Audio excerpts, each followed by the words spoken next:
দেখো বলটা হইল কি 12 কেজির বল এসবার আইন ঠিক আছে, তো বহুত হেভি আছে। তো যদি মারতে সময় যদি উল্টাপাল্টা হয় তো সিরিয়াসলি ওয়ার কবজা খনি শোল্ডার তিনটা ভাঙার চান্স থাকে।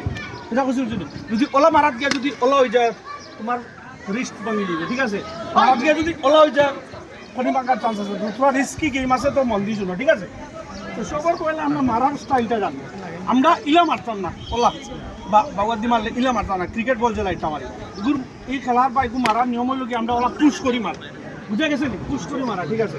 সো এই যে একটা সার্কেল দিছি এর রেডিয়াসের ভিতরে আমরা থাকতাম, হ্যাঁ আমরা পুরো লাইন টাচ করতে পারবো, কিন্তু বল ফোড়ার আগে যদি আমরা এইভাবে ওলা ফুড়িয়ে দিয়ে লাইন ক্রস করে দিই আর বল যদি ফোড়ার আগে একটা ডিসকোয়ালিফাই, বুঝা গেছে নাকি তাহলে।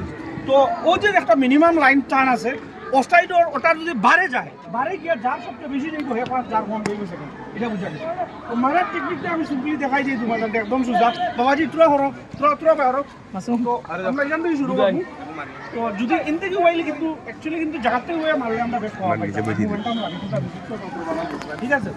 তো গতিকে আমরা পিস থেকে পুশ করবো, পুশ করলে আমরা পাক্কর বেশি পাইব।